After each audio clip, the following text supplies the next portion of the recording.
When we talk about survival in Red Dead Redemption 2, we usually think about guns, loyalty, morality, about who could fight harder or who could endure longer, but Sadie Adler rewrote what survival actually meant in that world. Her journey through this story deserves real respect, because in an era where women were rarely seen leading raids or standing in gunfights, Sadie didn't survive through fantasy traits or exaggerated strength. She didn't need superhuman speed or an untouchable independence. To me, what makes Sadie Adler unique isn't something flashy. You don't see anything extraordinary at first. But by the time the story ends, you realize something quietly powerful. This might be the strongest female character arc Rockstar has ever written.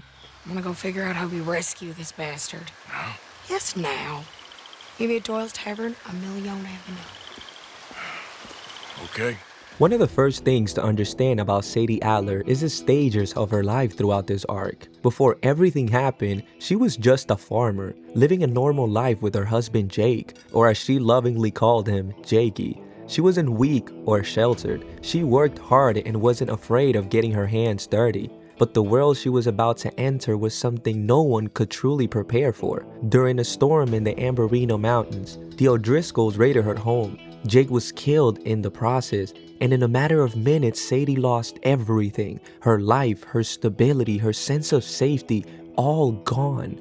She was left alone, in shock, with nothing but grief in the middle of a brutal snowstorm. And then Dutch van der Linde arrives, accompanied by Arthur Morgan and Micah. Will's carelessness ends up burning down the last physical reminder of Sadie's old life. At that moment, it probably felt like life itself was over. No reason to keep going, no trust left, no love left, just survival. But sometimes loss becomes the beginning of transformation, not because anyone deserves it, but because life forces adaptation. And this is where Sadie Adler begins to take shape, not as the fearless outlaw we eventually see, but mostly as someone rebuilding herself piece by piece into what the world suddenly demanded of her. Because honestly, survival almost always starts with loss. Meeting Arthur Morgan played a huge role in this transition. Their relationship was never romantic, never forced, just mutual respect and shared loyalty with understanding. And honestly,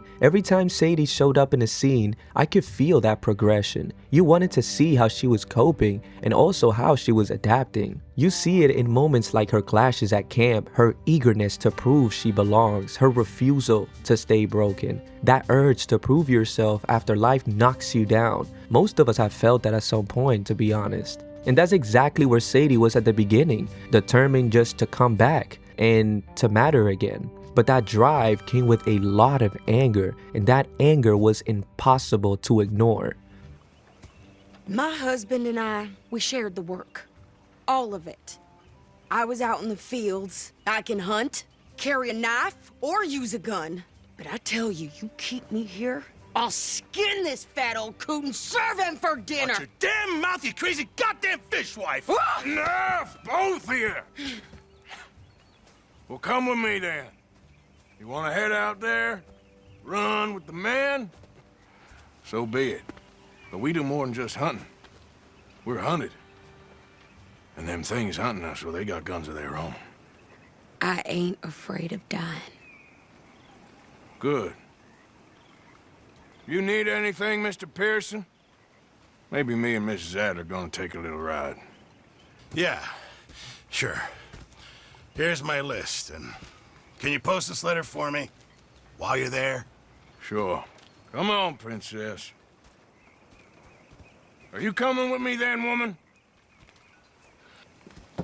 So I've graduated from chopping vegetables to shopping? Shut your goddamn mouth. During the toughest chapters of the van der Linde gang, we begin to see where Sadie's mind truly is. Revenge and anger are driving her. She's developing her gun skills, learning from the best outlaws around her, and slowly absorbing the idea that most problems in this world can be solved with violence. And in her mind, that makes sense. Violence is what took her life away, so violence becomes the language she chooses to respond with. But Sadie had one major advantage over the rest of the gang. She wasn't raised under Dutch's philosophy. She wasn't molded by his vision of freedom. She joined later, and because of that, even in her anger, she was still thinking for herself. And that doesn't mean she was controlled. In fact, I think it was the opposite. There were moments where her anger overtook her, moments where she was told to slow down, to think before pulling the trigger, but always her instincts betrayed her.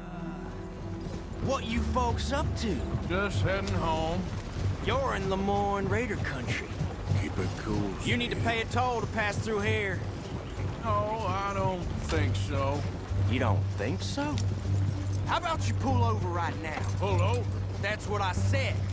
Hey, how's about this? Go, go, go! God damn it! Get moving now! Whoa!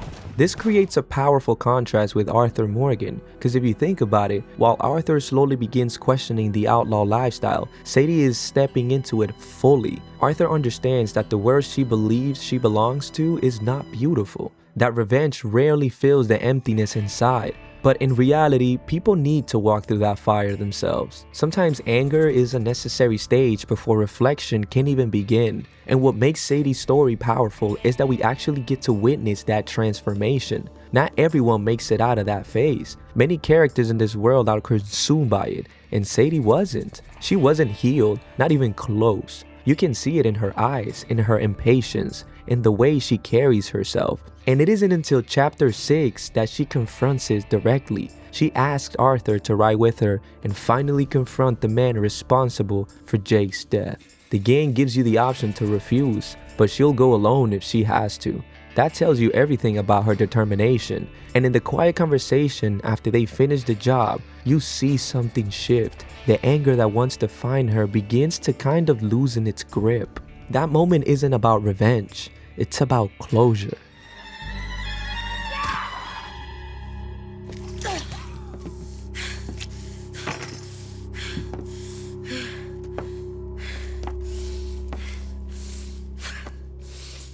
You okay? Yeah. He was a good man, my Jakey.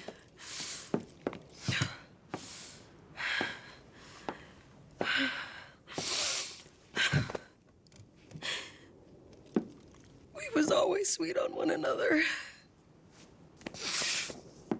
I'm sure. Yeah. I miss him every day, every moment. They turned me into a monster, Arthur. But my memories of him, they still pure. I ain't even got that. Aside from my Jake, you're the best man I've known. I know the company you keep. The competition ain't too fierce.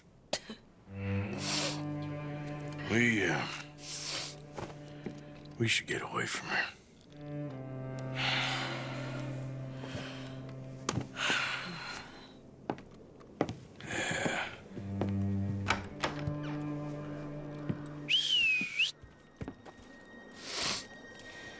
I think I need to be alone for a bit. I understand. You, might want to get yourself cleaned up. Thank you, Arthur. And from there, Sadie starts searching for something new, a purpose beyond pain. She realizes she's skilled as a writer and as a shooter. And instead of letting those skills destroy her, she redirects them. She becomes a bounty hunter. Not fully peaceful, not fully settled, but controlled and fully intentional. And that's where her transformation truly begins. Grief transformed Sadie, and honestly, that feels real. Because in real life, grief doesn't instantly turn someone into a fearless warrior. It's messy, it's full of mistakes, it's emotional, unpredictable, sometimes reckless. Sadie's journey reflects that perfectly. She doesn't suddenly become as skilled as Arthur with a gun. You see the sloppiness, the impatience, the lack of control in certain moments, and that's important because those flaws make her transformation believable. Healing from something tragic doesn't happen cleanly. It happens through trial, through anger, through confrontation, and by the time we reach the epilogue of the game, we see a completely different Sadie Adler, not the same woman we met in Coulter. That version of her, the grieving widow frozen in shock, was left behind on that mountain. Now she's focused, intentional, and controlled. she becomes a bounty hunter. Not because she's chasing revenge anymore, but because she's now redirecting her skills into something purposeful. She's no longer trying to prove herself at this point. She's no longer driven by that haunting image of Jake. She's now adapting, and she's surviving on her own terms. But it's okay for you? I want to die. And besides, those bastards don't look that tough. They look asleep as far as I can tell. I'm gonna go. You sure about this? Just don't seem right. This is my show, John Marston. Do as you're goddamn told. And shoot well.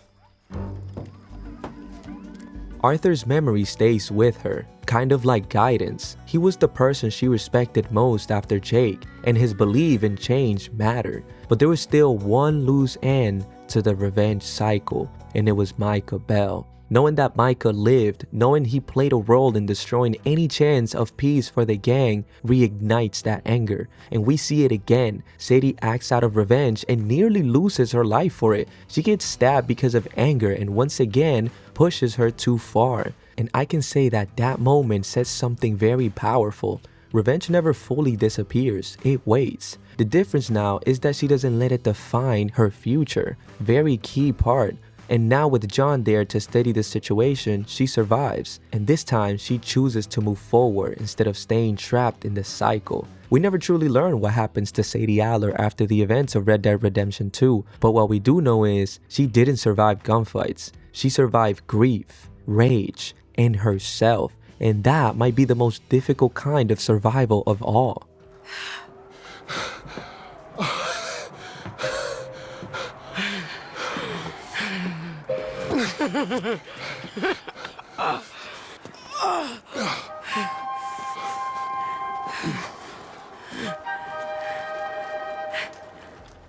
And unlike many characters in Red Dead Redemption 2, Sadie Adler is one of the few who truly survives most of it. At the end of the story, we see her riding towards the horizon, and that's the last time we see Sadie Adler. We don't know what her life looked like afterward, but what we do know is that she left changed, ready, focused, eager for whatever came next. Not the Sadie from Coulter, the grieving wife whose world collapsed overnight. A new Sadie Adler, confidence, fearless, and most importantly, adaptable. And interestingly, she almost represents the combination of the main philosophies we see throughout the game. Dutch's denial, Arthur's acceptance, John's adaptation. But she experiences all three in a very human way, gradually, naturally, without exaggeration. And that's what makes her stand out. A lot of fictional female characters, not all, but many, are written with this sudden switch, overnight strength, instant independence, almost superhuman confidence. Sadie isn't written like that. She's just a person dealing with loss, with anger, and with a change in a brutal time period. And because of that, her evolution feels real, memorable, and earned. That's why, in my opinion, Sadie might be the best female character Rockstar has ever written. Because her story isn't about dominance, it's about survival, and sometimes that's the strongest story you can tell. Leave a thumbs up and subscribe if you like this video so you don't miss on new uploads of this beautiful journey of character storytelling. Well, I guess that's that then. All them goddamn years. Come on, Arthur. Let's go get her. You and me is all we need.